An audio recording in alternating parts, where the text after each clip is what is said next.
Hi everybody, how's it going today? Thanks for watching another video. I'm just in a heifer barn here today. As you can see, it's pretty foggy in here. It's a pretty cold morning today, negative 20 Fahrenheit or so, negative 30 Celsius roughly. About negative 35 with the wind chill. But definitely cold morning. I've had a few cold days here the last few days. But it looks like after tonight, it's supposed to warm up. Next week's supposed to be in the 30s, highs in the 30s, so that should be pretty nice.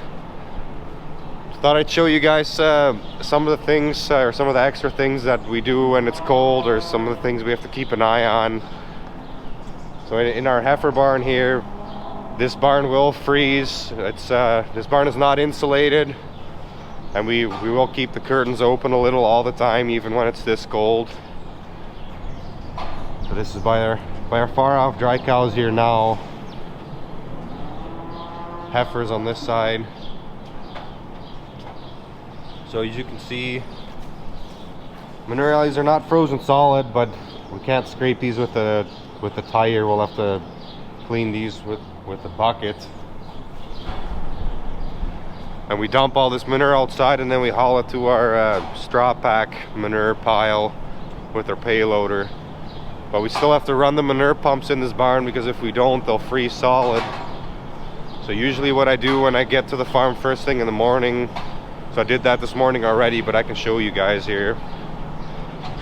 There's a piston pump here in this barn that we pump this manure to our milking barn's manure collection building. And then from there it goes to manure storage. But we have to run that piston pump. When it gets this cold, we'll run it before we go home, and then again first thing in the morning. So this is the pump that pumps the manure from this barn over to our manure building in our milking barns. And there's two valves on the bottom of that piston pump. When the piston goes up, one opens, one closes. When the piston goes down, one opens and one closes. They flip-flop, but those valves will freeze. So we run this pump up and down a few times. So the controls are right here. We run that piston up and down a few times just to make sure that those valves are not frozen. And usually if we do that in the morning and the afternoon, we don't have to worry about freezing. But the other day here, you can see that heater's down there. The valve on the east side was froze stuck, so I brought that heater down there. It was unthawed pretty quickly, took about 30 minutes, but we learned that pretty quickly in this barn, that we have to run that pump even if we're not dumping the manure in the pit. We have to run that pump a few times a day just to make sure that it doesn't freeze. Because once this barn warms up again, or once the temperature warms up again, we want to be able to put the manure in the pit. But if this pump's frozen, then we can't do that.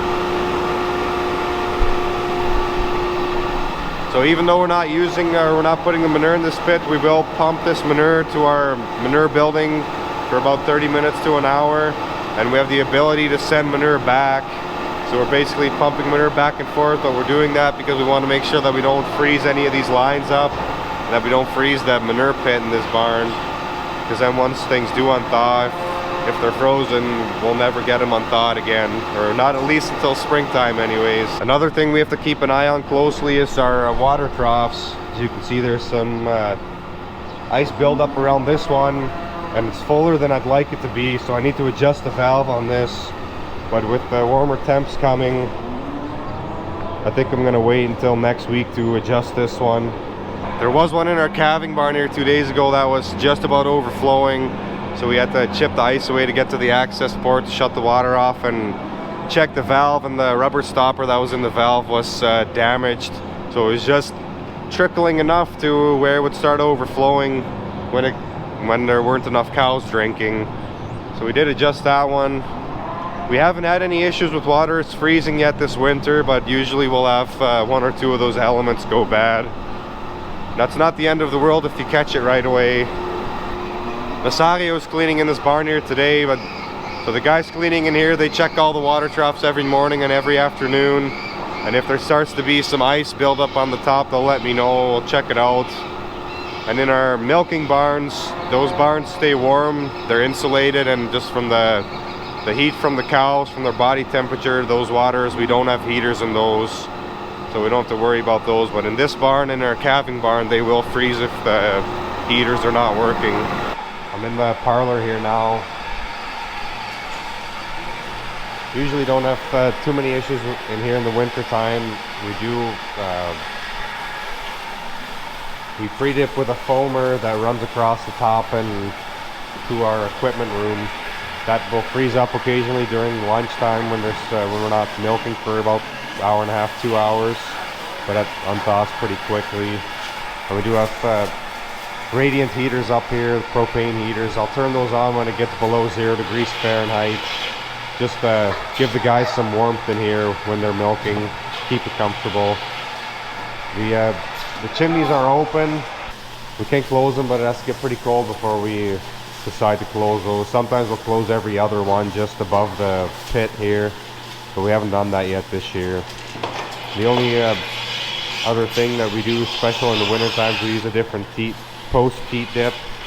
So we use this green, it's called Dermacoat.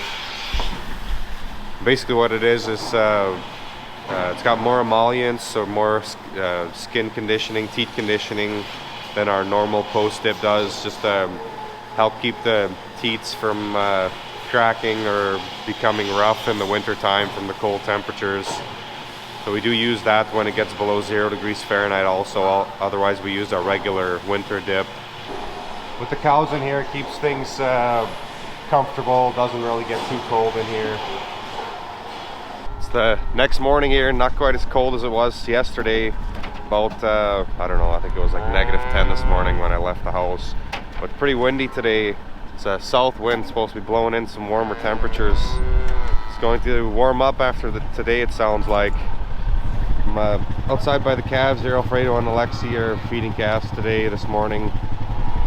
Most of our calves getting milk are inside of our barn, but there are still, looks like about 10 or so that are getting milk outside in the hutches here, but these are close to being weaned. So what we do with our calves, so all these calves to my left here, these are weaned.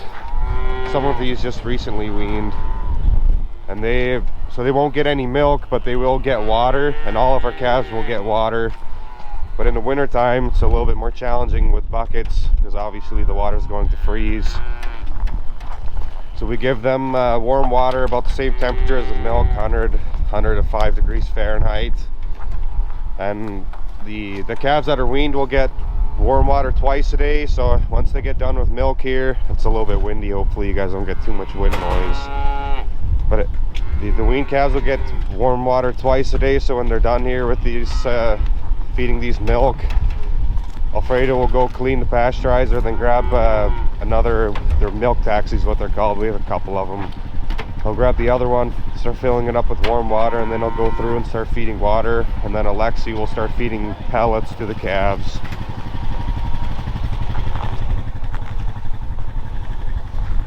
So the same goes for calves in our group pens here.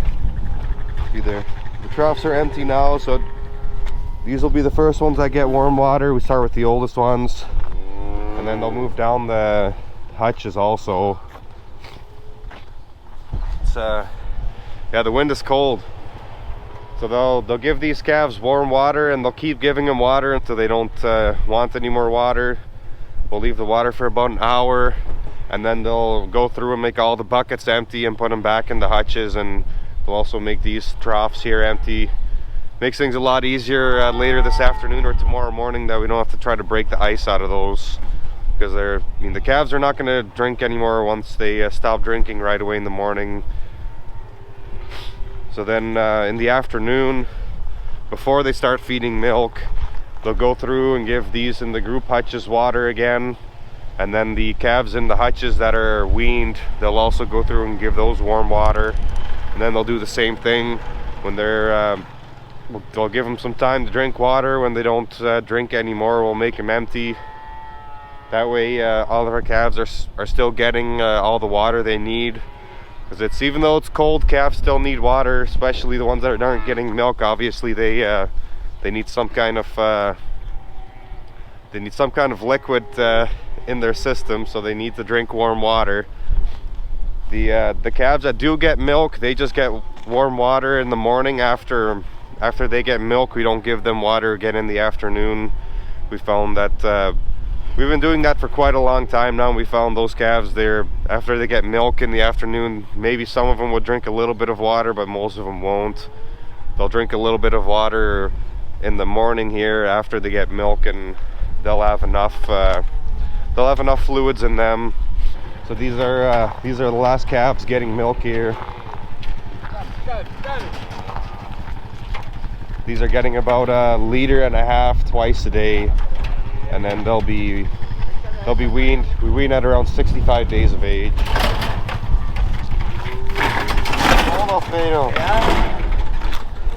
I will watch the temperatures a little bit in the winter time, and I try not to wean calves when we get a cold stretch of weather like this. Then we'll just keep giving them milk a little bit longer. Starting tonight into tomorrow, I think tomorrow is a high of 30 actually, so it's quite a big swing. Got that south wind coming in, blowing in warm air from the south, heating things up. So then we'll wean a bigger group of calves than we normally would, but I don't like to give them any extra stress when it's cold like this. Doesn't hurt to give them milk 4 or 5 days longer than they normally would. I'm in our calf barn here now. We have this, we call it the connecting alley. That's in between our calving barn and then our calf barn. There's through the door here, that's where we mix the milk replacer, our colostrum stored there, and our vaccines. And then in this little area here, the floor is heated. So when a calf is born, we'll move them into these pens here, and you can see this calf's still a little bit wet. These would be our youngest calves. We move them in here normally in the summertime, or most of the year, I guess, when it's not cold. They'll be in here for about a day, and then we move them into our barn. But when it's cold like it's been the last few days here, we'll leave them in here for 2-3 days, let them dry off really good before we move them into our calf barn, because our calf barn's not heated. And even the calving barn where our cows are calving, that barn can get pretty cold. There's not enough cows in there to really keep that barn warm like our milking barns. So we try to move the calves in here as quick as possible, because when they're wet, then there's bigger chance that they freeze their ears or have more issues with the cold. So we move them in here, and then after a couple days, then we'll move them into our calf barn. We'll put a jacket on them.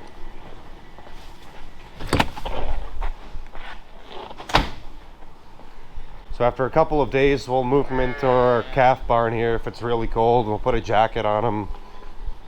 So these are the youngest calves here. This would be the pen for the next one. So these calves would be three days old plus, and then getting older as we go down the line here. And as you can see, they have water. It's steaming a little bit, so these would get water last in this barn, and they'll drink a little bit of water, eat a little bit of pellets, and they start drinking more water as they get older, obviously. But they'll come back in 30 minutes or so and empty these buckets all out in the drain on the floor. It slopes to the center of the barn.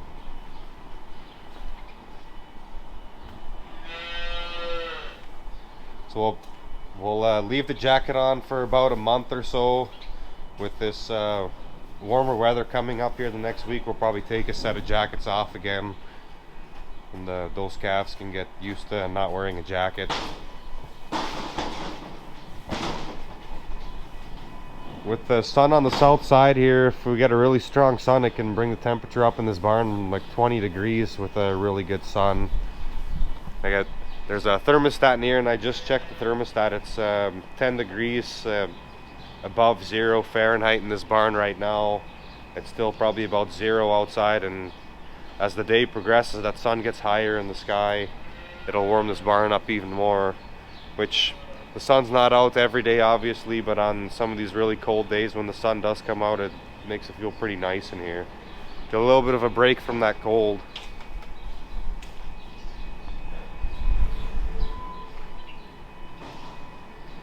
So this barn, like I mentioned, it's not heated. We have those ventilation tubes on the top there. So those are blowing in fresh air from the outside, drawing from the east side of the building. And those are running pretty much all the time. I have the thermostat set to like 0 degrees.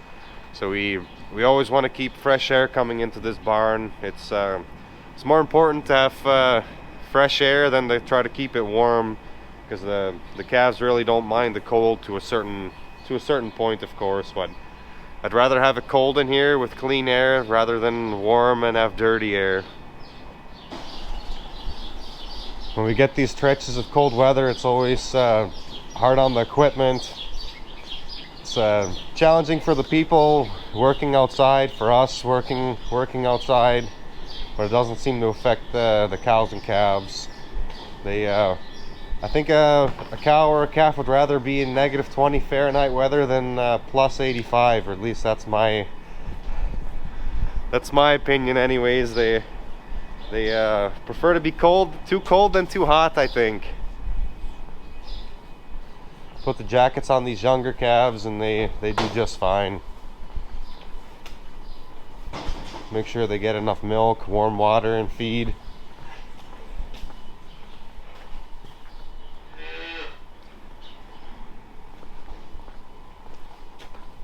Even these youngest calves, they're looking pretty good.